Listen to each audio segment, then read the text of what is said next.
think that was extremely meaningful for a simple reason. When we talk to youth, they're always saying, left out to dry. People just hung us out to dry, cut us off, we're alone. The fact that the mayor's office of Louisville sent their #1 guy here early on a Saturday morning just to talk to us about this and just tell them what we're doing, we think is very, very meaningful. It shows that even people in Louisville care about our youth, and just like our people care about youth in Louisville.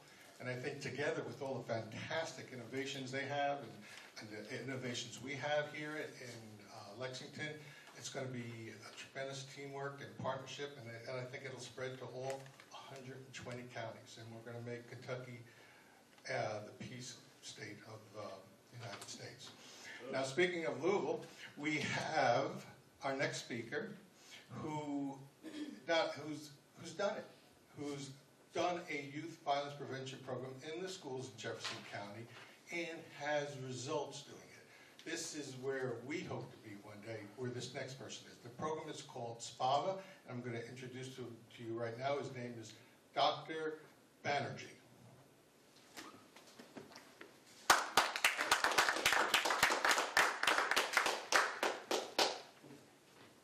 How was your drive from Louisville? Huh? How was your, were my directions okay? Perfect. Thank you.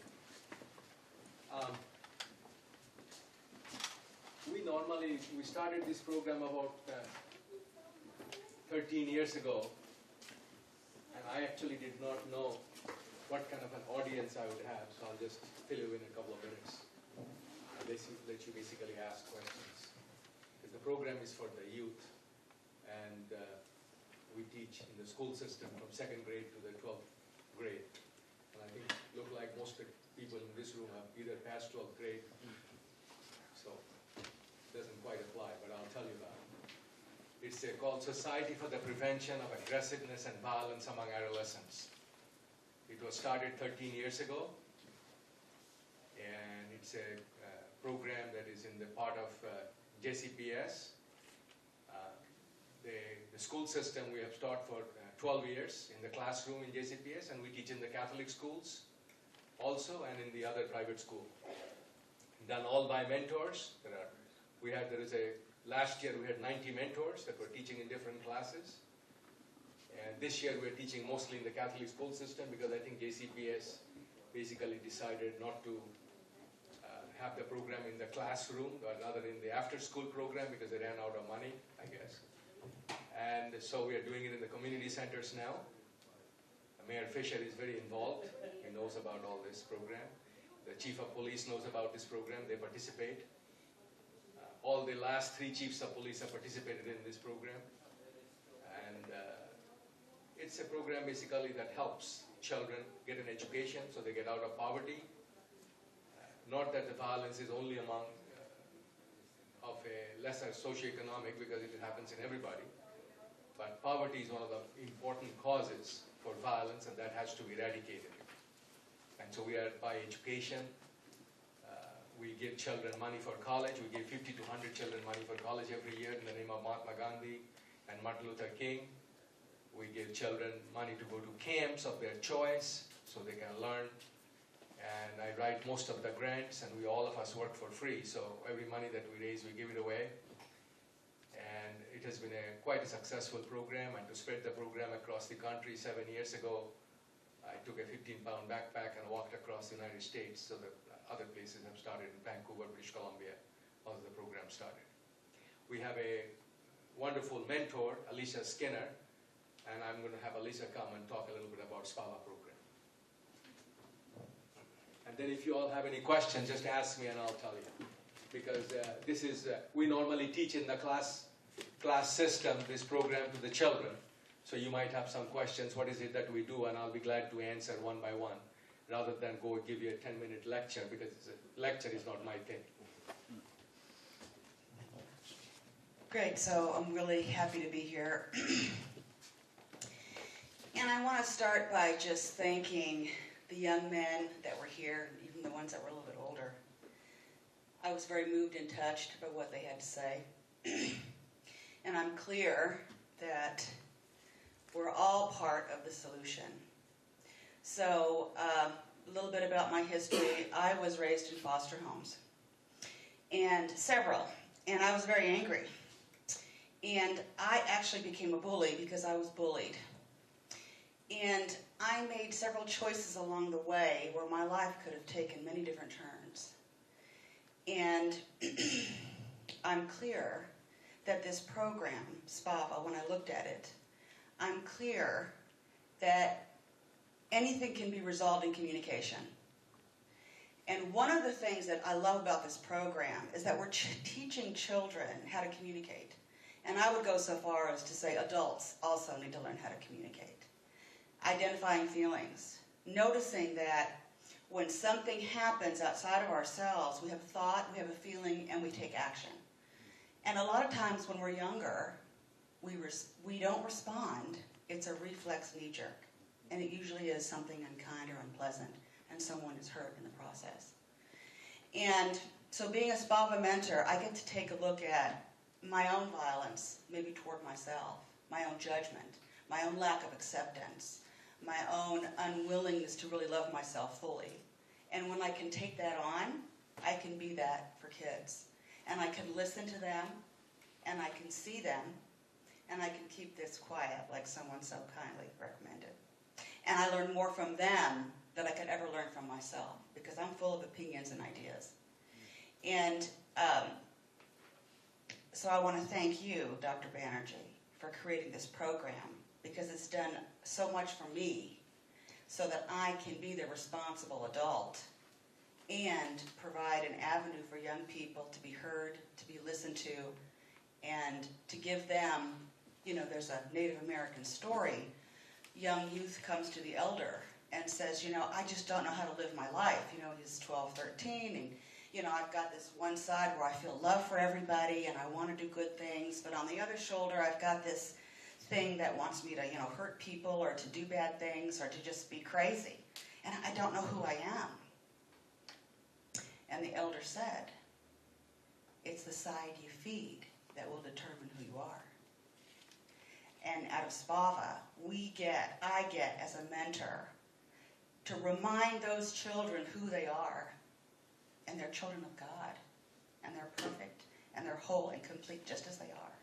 And I get to remind them that in every moment they can choose what they're going to do, what they're going to say, how they're going to respond. But it really is through communication that we can make a difference with all of us. And a lot of us just don't know how to do that, even as adults. So I get to do that. Thank you.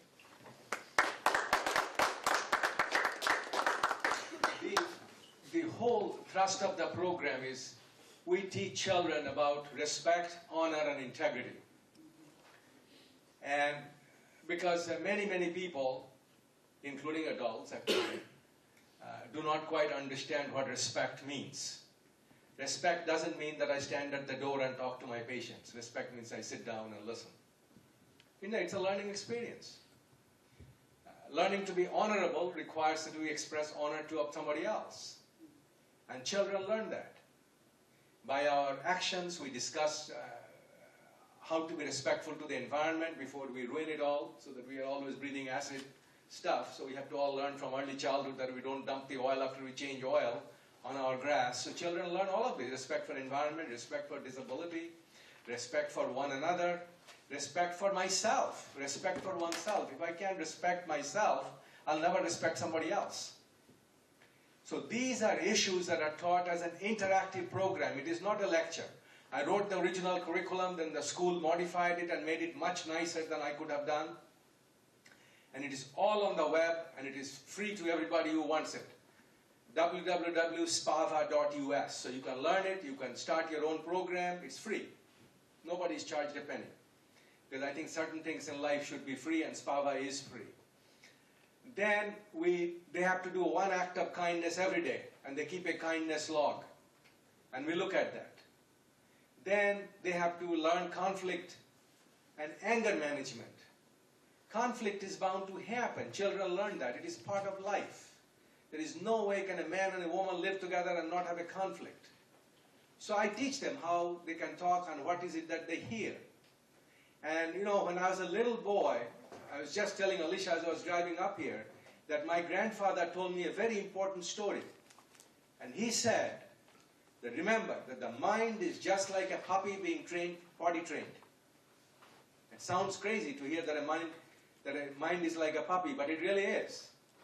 Because if you think of it, training a puppy to potty train, you put the puppy in the middle of the room, and you give him a little dog biscuit or a cookie every time he goes outside, while the puppy is getting the message. But if you get angry at that puppy and beat the puppy is not going to listen to you anymore. He's not going to even sit with you.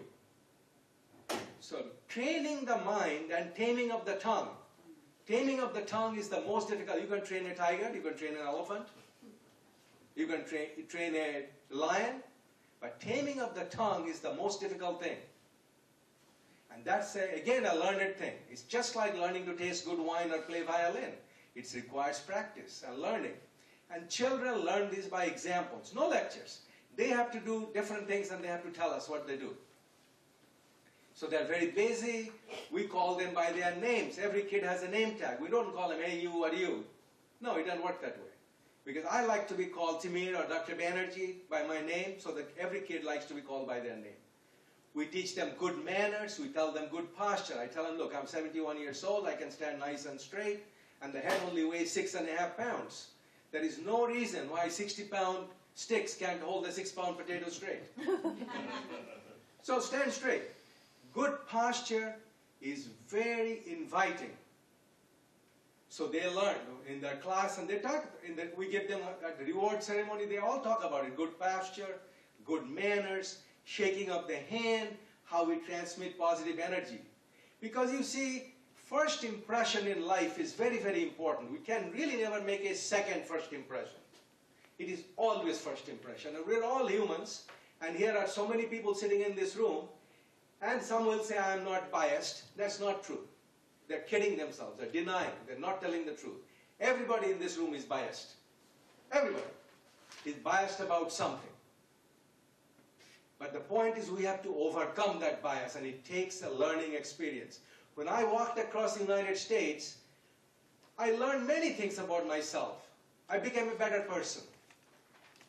The whole idea is, for example, in my little notes, in the doctor note, I used to use a word, I'm going to tell you, it's called obese.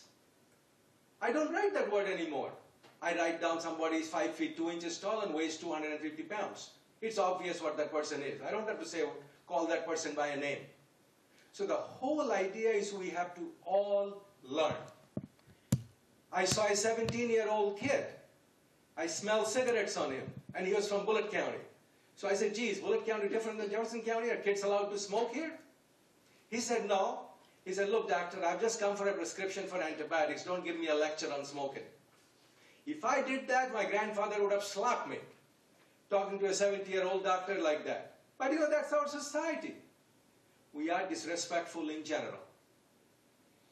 Dr. Ben Carson, who is an African-American neurosurgeon, wrote a beautiful book called Gifted Hands. Ben's mother didn't know how to read. She used to clean houses.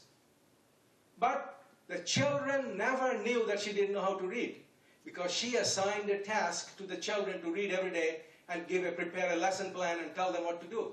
So Ben learned to read and became a professor of neurosurgery. So the whole idea is that just like somebody mentioned about third grade reading, well, let me tell you, I used to work in Columbus Penitentiary. I see a Ohio State shirt over there. So I went to school over there. So the whole idea is that a large number of people who are in the penitentiary don't read.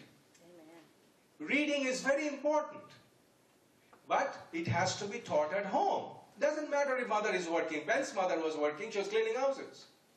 We have to be responsible parents. So in Spava class we might teach children, but just like Alicia said, I wrote a play in which children carried little signs that says, I will not smoke. I will not allow my family to smoke in front of me. Do you know, after I did that, some parents complained to me and told me, look, that was not very good. I said, why wasn't it very good? You must be a smoker. They said, yeah, but we don't like our kids to tell us what to do. I said, but kids will tell you what to do because they want to have a better life than you do. I wrote a note in 1978 to our senator.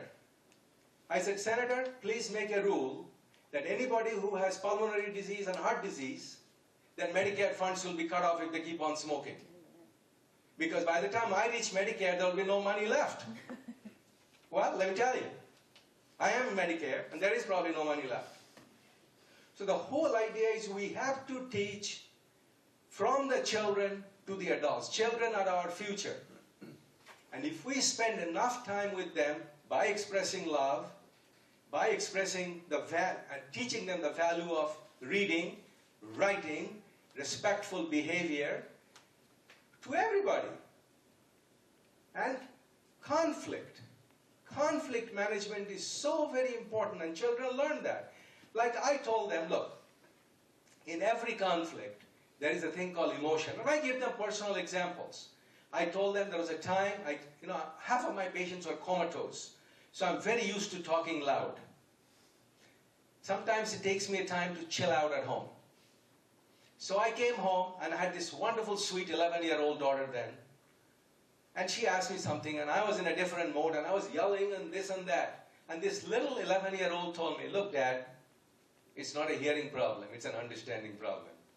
Well, Dad, of course, said sorry to this little kid. And Dad learned that day that it is not a hearing problem most of the time, and it's an understanding problem.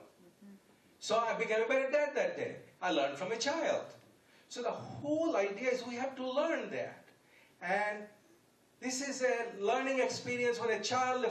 We gave a 5th-year-old a SPAVA scholarship. And we asked her to say what is it that she learned in SPAVA. It was unbelievable. This 5th-year-old kid told her parents, who were yelling and screaming at each other, said, look, in my class, I learned to sit down next to a round table. Because Dr. Tim said that lawyers have arguments at each other, sitting around a round table, they fight, and when the fight is over, they shake hands and smile and they leave. So don't yell at each other, sit down and let's have a chat about it. The parents couldn't believe it, that a little kid of theirs told them that they shouldn't be screaming at each other. So we gave her a SPAVA scholarship because she is practicing what she learned in her class. And this is a very important issue. Children must have the opportunity to practice and hear similar things at home.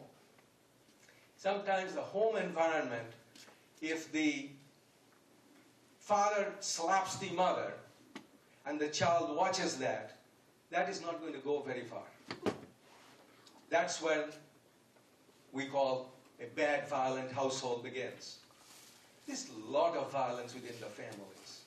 Like Doug had a picture of date violence and family violence. These are very, very common. I teach children that no means no. In 10th grade, 11th grade, I teach them. I said, when day is going to come when you will be dating. And if a girl says no, it means no. It doesn't mean yes or maybe. And you must respect that. A few years ago in Louisville, in one of our parking lot in the east side, a guy got out and shot the girl who was his date because she wasn't going to do whatever he wanted her to do. So this happens everywhere. But children have to learn. They have to hear it from somebody else. They wear a SPAVA shirt that says respect and integrity. When I was walking across the country, I had wonderful people that met me on the road. A truck driver told me the best thing. He said, why are you walking in this hot sun? I've got this wonderful air-conditioned truck. Come on in, and I'm driving to Portland anyway, and I'll take you there. I said, well, then I got to cut out a couple of holes here, respect and integrity. So the whole idea is that I'm a very big believer in children. And suicide is a horrible violence. Killing each other is ultimate sign of disrespect. But like I tell them that when you go to church, just observe. And you will notice it. Tomorrow is Sunday, just watch.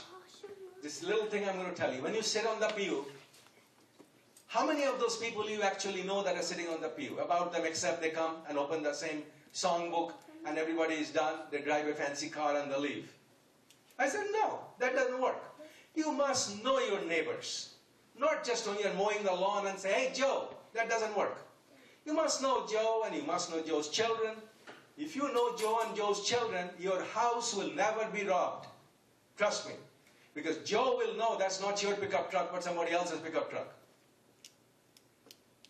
So children have to meet a new person. I do that. I try to meet a new person just about every day. And it's not that I'm any eager beaver or anything like that. I just shake their hand and I say, hey, I'm standing in the line in the post office. My God, how many people I've recruited to come and teach Spava in the post office line? I see a little gray hair. I say, hey, you must have a little time. Come and help with the child. They do it. So the whole idea is children learn to meet their neighbors. They learn to be friendly. They have good posture. They learn to read. And I spend, and Alicia and other mentors, I teach in 4 schools. There was a time in my life I was teaching in 6 schools a day. I closed my neurosurgery practice to teach elementary school because that's more important. My professor at Ohio State, Dr. Hunt, told me it takes a real person to train a child. Any monkeys can operate on the brain. But the whole idea is we really have to be diligent. We have to be persistent to help in education of the children, to eradicate poverty, which you heard all the time here. And yes, I was teaching in a class called Music Middle School. Let me tell you a story. And I changed that. At first, when we started Spava, they thought we should have children pulled out of a classroom and teach them about Spava. I said, I'm going to do it, but it's not going to work. They said, why is that? I said, I'm going to give you an example. I was teaching 14 children in a classroom. Well, when you pull 14 kids out of a classroom, kids come on in the front. So you can see me. Come on over. So, when 14 kids are in the classroom, so they said, they try to insult you. Because they automatically know that they are the bad kids. Otherwise, why are they in Dr. Tim's class? And I said to them, that's not going to work. So one day, it was a December day in Louisville, it was cold. So they were all supposed to have an assignment. And the assignment was, what am I going to be when I grow up? So they decided, they had a pact obviously. They decided they're going to tell Dr. Tim they all want to be pimps. I said, fine. I had a red coat. I said, let's go outside on the street corner and stand and be pimps. They said, Dr. Tim, you don't know much about pimps, do you? I said, no, but what is it? He said, pimps don't stand on the road in the morning. So you see, they have all the answers, but they were behaving badly because they were brought out in a classroom. It's all right. Drink your bottle. So, the whole idea is, so now we started teaching the program in the classroom, just like when you go through the metal detector. My mother-in-law, who was 86 years old, was chosen to be checked extra special from her wheelchair. So my mother-in-law was excited. She came home and says, I was chosen to be checked special. I said, look, it's not a great honor. But in the airport, but at least we check 86-year-old and we check a 2-year-old. So we check everybody, doesn't matter who it is. The whole idea is this violence prevention program has to be taught in a whole classroom because every person can become violent.